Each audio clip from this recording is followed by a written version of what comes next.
네, 안녕하세요. 남양주시 장애인 복지관 박민규입니다. 이 영상은 복지관에 직접 방문하기 어려운 신규 활동 지원사 선생님들을 대상으로 하는 오리엔테이션 영상입니다. 네, 이번 시간에는 선생님들에게 안내해드릴 여러 가지 내용은요, 이제 활동 지원 사업에 대한 전반적인 안내, 그리고 선생님들이 가장 궁금해하시는 보수, 그리고 선생님들께서 제출을 하셔야 되는 그런 기록지의 작성법과 단말기 결제 방법, 그리고 부정수급과 관련된 안내, 그리고 이 영상 이후에 또 보셔야 될 성희롱 예방교육에 관한 그 안내까지 같이 할 예정입니다. 활동지원 사업 안내입니다. 선생님들께서 활동지원사로 근무를 하시게 되면 반드시 참여를 해주셔야 되는 여러 가지 사업들이 있는데요. 먼저 간담회와 보수교육입니다. 이제 연 상하반기로 나눠서 연 2회 정도 진행이 되는데 대상은 활동지원사 선생님들과 이용인입니다. 그래서 장소는 여기 보시면 남양주시 장애인복지관이라고 나와 있는데 이용인과 선생님 모두를 포함할 수 있는 그런 수용할 수 있는 장소로 변경이 될 가능성도 있습니다. 그래서 가셔가지고 듣는 내용은 성희롱 예방교육을 포함해서 이제 활동지원 사업에 대한 전반적인 내용과 변동사항, 또 특이사항, 그리고 선생님들께서 현장에서 근무를 하시면서 겪게 되는 그런 애로사항들에 대해서 공유할 수 있는 그런 시간을 갖게 됩니다. 두 번째로는 이제 활동지원사 선생님들 대상으로 하는 워크샵인데요. 장소는 이제 국내에 이제 여행을 가는 건데, 현재 근무하고 계시는 활동지원사 선생님들의 직무 역량 강화, 그리고 복리후생 증진을 위해서 활동지원사 선생님들과 다 전부와 같이 워크샵을 진행합니다.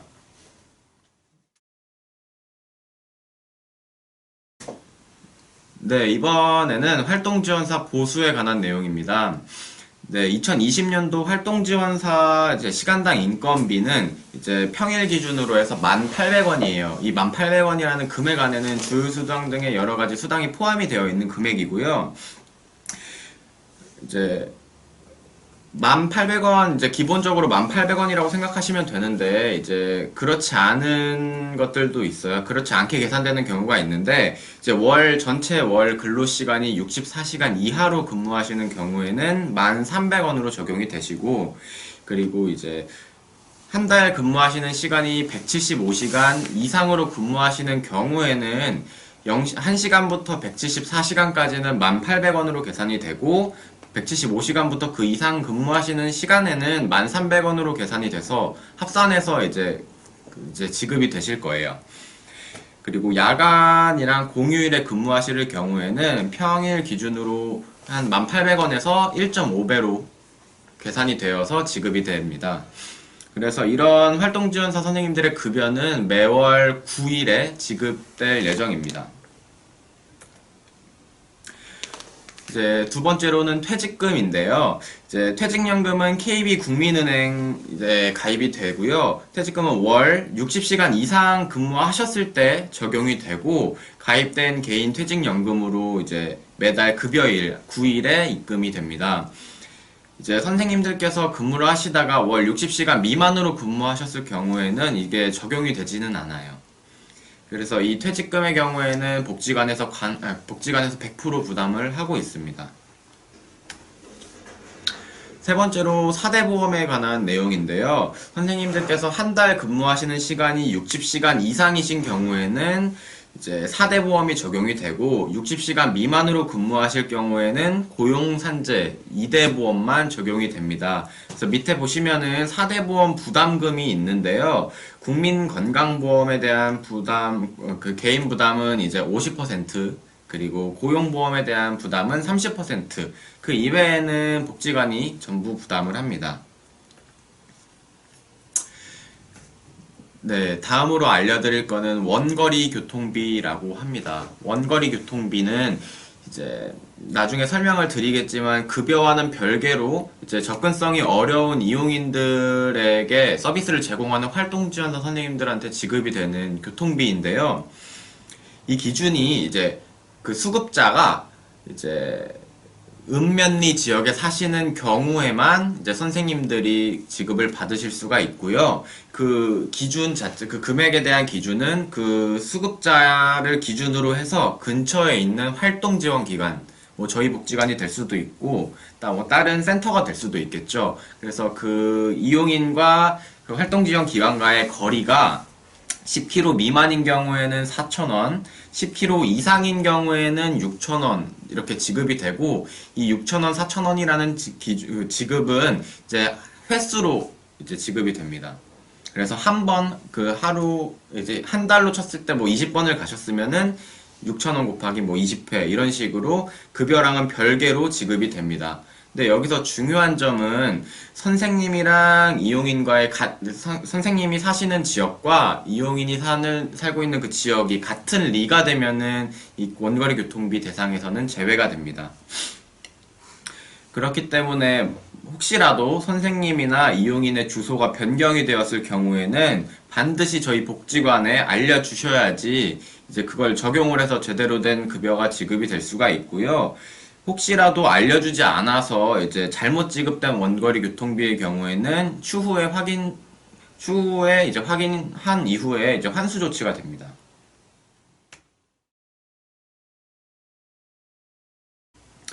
네, 다음은 기록지 작성법입니다. 선생님들께서 활동지원사로 근무를 하시면서 이제 작성을 해주셔야 될 서류는 크게 두 가지라고 보시면 돼요. 두 가지. 하나는 급여 제공 일정표, 그리고 하나는 급여 제공 기록지라고 합니다. 먼저 급여 제공 일정표라고 하는 거는 한 달에 대한 계획이라고 보시면 될 것 같아요. 그래서 이 계획서다 보니까 이제 한 달에 대한 일정을 미리 짜신 다음에 매달 5일까지 제출을 해주셔야 되는 거고, 이러한 여러 가지 그 일정에 대한 거는 활동지원사 단독으로 작성을 하시는 게 아니라 이용인 개인이나 혹은 이용인 보호자와 같이 상의를 한 후에 뭐 몇 시부터 몇 시, 무슨 요일부터 무슨 요일까지 나오겠다라는 것들을 작성하신 다음에 저희 쪽에 제출을 해주셔야 되는 거고요. 이제 이후에 그 종이에 대해서 보여드리겠지만, 앞면은 급여 제공 일정표라고 해서 방금 말씀드린 계획서이고, 뒷면에는 주간 업무 보고라고 해서 이 전달에 이제 첫 주에는 어떤 특이사항이 있었고 둘째 주에는 어떤 특이사항이 있었는지를 작성해 주시는 그런 칸이 있어요. 네, 왼쪽에 보이는 게 급여 제공 일정표라고 하고요. 오른쪽에 보이는 게 주간 업무 보고입니다. 그래서 먼저 급여 제공 일정표를 보시면은 맨 위에 이제 몇 년도 몇 월 쓰는 칸이 나와 있고, 그 밑에 수급자 성함, 생년월일, 그리고 선생님 성함을 쓰는 칸이 나와 있습니다. 그 밑에 달력처럼 이렇게 체크 표시되어 있는 칸은요, 이제 각 월에 맞게 이제 숫자, 날짜를 써주시고, 거기에 출근을 하실 서비스를 제공하시는 그런 요일에 몇 시부터 몇 시 나가겠다라고 작성을 해주시면 됩니다. 이렇게 이용인과 상의 후 작성을 하셨으면은 밑에다가 이제 수급자 이제 서명하는 칸 있잖아요. 거기에 이용인분에 대한 성함, 그리고 사인, 혹은 이용인 보호자의 성함 사인을 적어주시면 됩니다. 그리고 뒷면은 이제 주간 업무 보고인데, 이제 5월, 예를 들면 5월 일정표를 제출하신다고 하면은 그 전달에 이제 근무하셨던 거에 대한 보고라고 생각하시면 돼요. 그래서 옆에 이제 5월로 제출하신다라고 예를 들면은 이제 주간 업무 보고는 4월이겠죠. 그래서 여기서 작성해 주실 거는 이제 업무 보고 내용에 이제 주요 제공했던 서비스 체크를 해주시고, 그리고 업무 보고에 여러 가지 특이사항, 뭐 예를 들면은 이용인분이 뭐 병원을 가셨다거나 이사를 가셨다거나 뭐 취업이나 입학 등을 했다라는 등의 내용, 그리고 뭐 바우처 시간이 증가나 감소를 했다는 등의 여러 가지 내용들을 적어주시면 되는 거고요. 만약에 그런 여러 가지 특이사항이 없으면 특이사항 없음이라고 적어주시면 됩니다.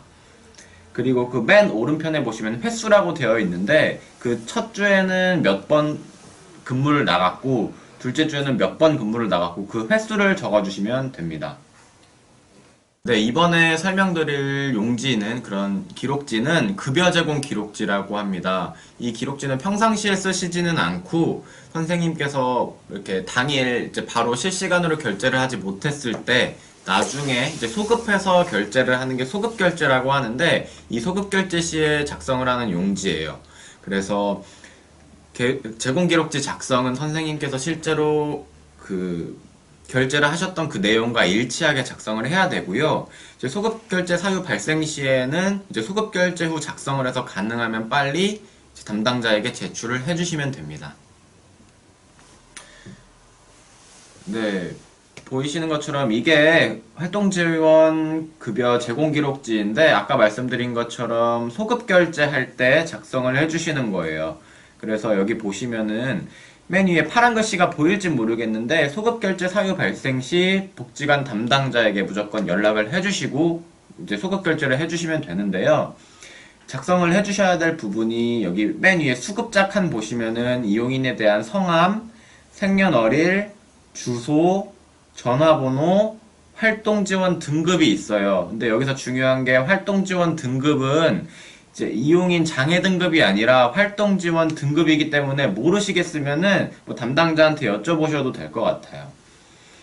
그래서 좀 더 밑으로 내려오시면은 서비스 구분 칸이 있어요. 거기에는 뭐 각 칸별로 무슨 며칠 이렇게 따로따로 쓰는 칸이 있는데 선생님께서 실제로 근무하셨던 그런 여러 가지 것들에 대해서 적어주시면 돼요. 예를 들면 신체 활동에 뭐 5시간을 하셨다. 그럼 소개에다가 총 5시간을 써주시고 그 위에 뭐 개인위생관리니 신체기능 유지 및 증진이니 여러 가지 그런 항목들이 있잖아요. 거기에 정확하게 몇 시간, 몇 분 하셨는지 따로따로 체크를 해주시면 됩니다. 그래서 그 밑에 쭉 내려오시면은 그래서 서비스 제공 시간이라고 있어요. 그래서 시작 시간과 종료 시간이 있는데 이거는 실제 선생님께서 몇 시에 시작을 하셨고 몇 시에 퇴근을 하셨는지 좀 적어주시면 됩니다. 그 밑에 쭉 보시면은 뭐 총 서비스 제공 시간이라고 해서 선생님께서 몇 시간 제공을 했는지 그리고 얼마가 소요가 됐는지 소모가 됐는지 써주시면 되는 거고 그 밑에 승인 번호는 이제 선생님께서 소급 결제를 하시면 단말기에 이제 위에 있는 내용들이랑 같이 나올 거예요. 이 부분을 반드시 적어 주셔야 됩니다. 그리고 그 밑에 확인 칸에 뭐 활동보조인 서명, 그리고 뭐 보호자나 본인 서명, 그리고 전담 관리 인력 서명이라고 있어요. 근데 여기서 선생님들께서 받아주셔야 될 거는 본인 또는 보호자 서명이고, 그 위에 활동보조인 서명에 선생님 성함이나 선생님 사인을 해주시면 됩니다. 그리고 맨 밑에 칸 보시면은 수급자의 특이사항 및 업무상 특이사항이라고 되어 있어요. 여기에는 몇 월 며칠에 어떤 사유로 인해서 언제 선생님이 이렇게 소급 결제를 진행하게 됐는지에 대한 사유를 써주시면 되고요. 그리고 나서 맨 마지막에 선생님에 대한 성함 써주시고 이거를 가능한 빨리 제출을 해주시면 됩니다.